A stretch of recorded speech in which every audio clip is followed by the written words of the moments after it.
Pregnant है तो मुझे ट्रांस के लिए फोर्स कर रहे थे। अरे मुझे पता है तुम्हारी सिचुएशन क्या है, वो तो बस तुम्हें वहां से बचाने के लिए मैं वैसे थैंक्स सच छुपाने के लिए।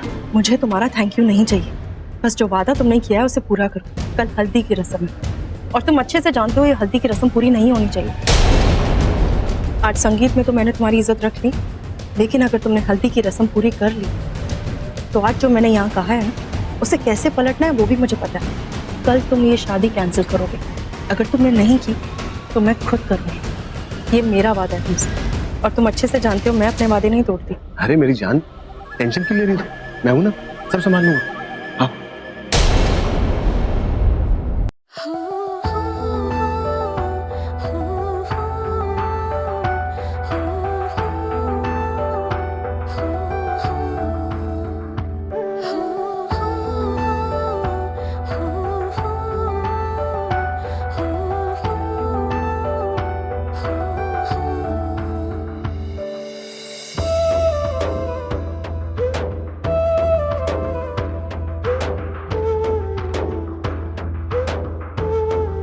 मुझे इस लड़की से अकेले मिलना होगा, समझाना होगा इससे कि साकेत इसे बेवकूफ बना रहा है, लेकिन कैसे मिलूं सबके सामने?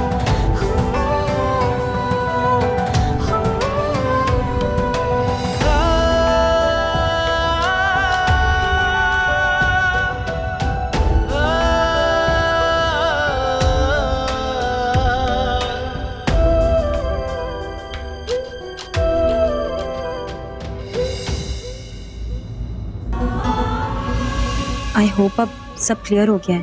अब तो सबको पता है कि अनन्या कौन है। और अगर साकेत जी का अनन्या के साथ कुछ भी होता ना तो उसको ऐसे सबके सामने नहीं लेकर आते और सबसे इंट्रोड्यूस तो हरगिज नहीं करवाते। देखो, मैं जानती हूँ कि तुम्हारे दिमाग में बहुत कुछ चल रहा था, लेकिन अब जब सबको सब कुछ पता चल गया है तो प्लीज तुम भी अपने दिमाग से सब कुछ निकाल दो। ऐसा कुछ भी नहीं है और जो जैसा हो रहा है उसे होने दो। शायद अम्बे माँ भी यही चाहती हैं कि मेरी शादी साकेत जी के साथ हो जाए।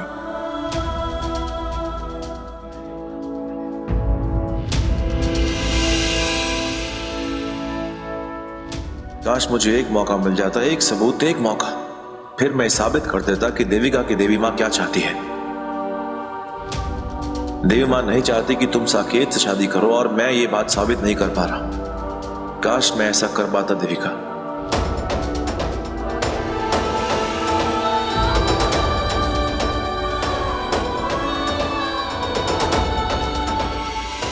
क्या इसने सच में इस रिश्ते को एक्सेप्ट कर लिया है?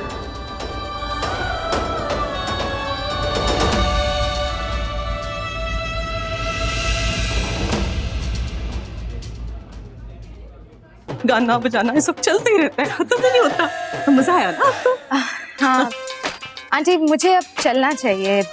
नहीं, इंजॉय मैंने बहुत किया। हाँ, इस टाइप की इंडियन वेडिंग का कोई फंक्शन मैंने शायद लाइफ में पहली बार अटेंड किया। वरना हमारी तो वही हाई सोसाइटी पार्टीज होती हैं आंटी, वेरी सोफिस्टिकेटेड, बट वहाँ फॉर्मेलिटी बहुत होती है। This was quite interesting. पुत्र जी, मैनू में बड़ी बड़ी पार्टी ना बड़ी पसंद है। अच्छा, आपने कोई ऐसी पार्टी अटेंड की है? कभी नहीं, पर वो टीवी शीवी में दिखाते हैं ना, वहीं देखा है।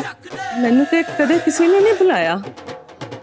ठीक है, अगली बार हमारी कोई पार्टी होगी ऐसी तो मैं आपको जरूर इनवाइट करूंगी। हाय सच्ची, भाई कितनी सोहनी कुड़ी है। आप जो पहले क्यों नहीं मिले मुझे? सही चीजें सही टाइम पर ही होनी चाहिए आंटी। एनीवेज, मैं चलती हूँ। नहीं पुत्र जी, आपने तो कुछ खाया नहीं। तो मेरा बड़ा बेटा है ना विकास, उसने केटरिंग संभाली हुई है यहाँ पे। आप पहले कुछ खा लो, फिर मैं रवि से कहूंगी कि आपको छोड़ के आ जाए और आपका घर भी देख ले, है ना जी? क्यों आंटी, घर क्यों देखना है? नहीं मतलब जो कदे आप है वो रात वाली हालत में उसे मिल जाओ तो उसको पता होना चाहिए ना कि आपको कहाँ लेके जाना है, कहाँ पहुँचाना है। बस ऐस करके जो पता। चलो चलो, आप सोचो मत, आप कुछ खा लो, चलो आ जाओ। आप छोले जरूर ट्राई करना, बहुत ही बढ़िया बनाता है विकास। आ जाओ जी। गॉड, कितनी अजीब औरत है ये।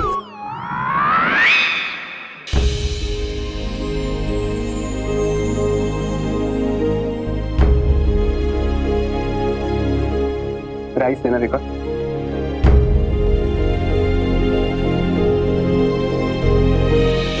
फिर से क्या सोचने लगी रेखा? हाँ? क्या हुआ? नहीं, मैं एक्चुअली उस लड़की के बारे में सोच रही थी। माना कि उस लड़की ने हम सबके सामने, सारे मेहमानों के सामने ये बता दिया, ये जता दिया कि वो साकेत की कोई पुरानी रिश्तेदार है। लेकिन आपने खुद भी तो देखा ना, रवि इस बात पे कितना जोर दे रहा था कि जरूर उस लड़की का साकेत के साथ कोई चक्कर चल रहा है। मुझे पूरा विश्वास है कि रवि झूठ नहीं बोल सकता, और ये बात आप भी जानते हो कि उसका दिल बहुत साफ है। वो जाने अनजाने में से किसी लड़की पे इतना बड़ा इल्जाम लगा ही नहीं सकता।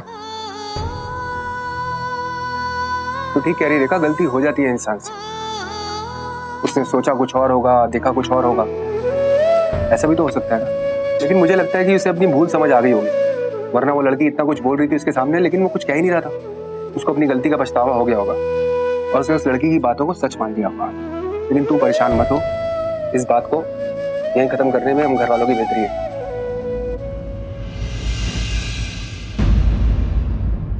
चाची, क्या हुआ? चाचू बिल्कुल सही कह रहे हैं। अच्छा ही हुआ कि सारी बातें अभी क्लियर हो गई, और अब जब परेशान होने वाली कोई बात नहीं है तो अब खामखा क्यों इतनी टेंशन ले रहे हो? सब कुछ ठीक है।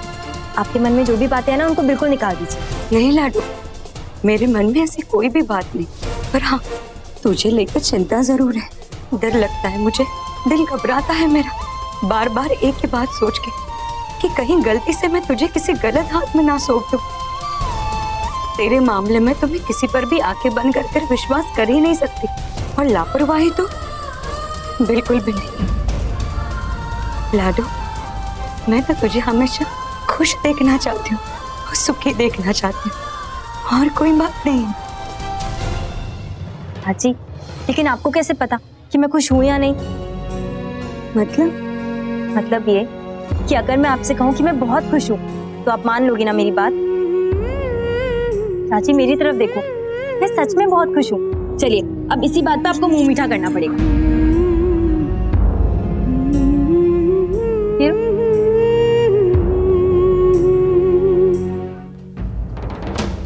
और प्लीज, अब जब कोई प्रॉब्लम है ही नहीं तो आप प्लीज ये टेंशन मत लीजिए। वैसे भी आपको सूट नहीं करती।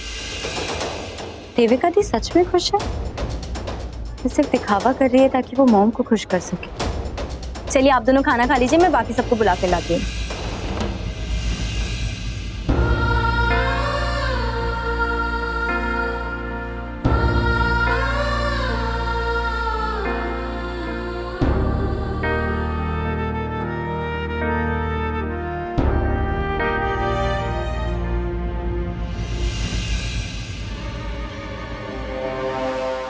तू खुश नहीं है दी? बिल्कुल भी नहीं।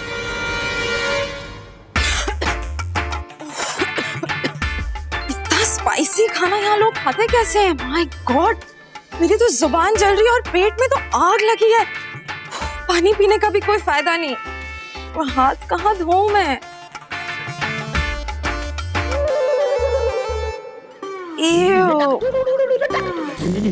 निवी, और कोई ऑप्शन नहीं है। चलो, एक्सक्यूज मी, आप थोड़ा पानी डाल देंगी? मैं हाथ धो लूंगी। आंटी, आई एम सॉरी, मुझे पता नहीं था आप हैं। मैं खुद नहीं, मैं आपकी मदद कर देती हूँ। लो जी, दो हाथ आप। Thank you.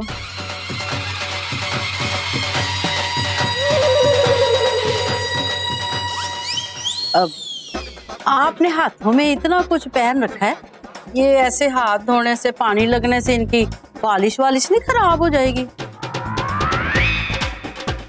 आंटी, ये डायमंड्स हैं, असली हीरे। ऐसे ही पानी लग जाने से खराब नहीं होते। अच्छा जी, कितने के होंगे? अब एग्जैक्ट वैल्यू तो नहीं पता आंटी, बट अप्रोक्सीमेटली 25 लाख के होंगे। फिर तो आप कभी कभार ही पहनती होंगी, अब बड़े संभाल के रखने पड़ते होंगे। ओह कम ऑन आंटी, मेरे पास ऐसे कम से कम 50-60 डायमंड के सेट्स हैं। अब अगर मैं हर रोज नया भी पहनूं ना, तब भी रिपीट करने की जरूरत नहीं पड़ती महीनों तक। अगली बार यूरोप जाऊंगी तो एक खास नेकलेस है करीब 3.5 करोड़ का, वो जरूर खरीदूंगी। Aunty, it's so beautiful. Aunty, कुछ नहीं, अंबाले में कहाँ रहती हैं आप? आंटी यही तो प्रॉब्लम है, इतनी मुश्किल से एक बंगलो मिला है लेकिन इतना छोटा है ना, पूछिए मत। यहाँ इतनी प्रॉपर्टीज देखी है, कुछ पसंद ही नहीं आ रहा है। सोच रही हूँ कि एक बंगलो खरीद लूं, बट बड़ा। वहाँ लंदन में तो हमारे पास 10 बंगलोज हैं और इतने बड़े बड़े हैं, बिल्कुल पैलेस जैसे। यहाँ तो उसके आधे साइज का बंगलो भी नहीं मिलता है। इतनी बड़ी मछली उस मंजू के जाल में फंसी तो फंसी कैसे है? अपनी तो उसकी 2 कौड़ी की औकात नहीं है, फिर ये करोड़ों का पिटारा उसके हाथ कैसे लग गया? बड़ी किस्मत वाली निकली है चालाक लोमड़ी। अब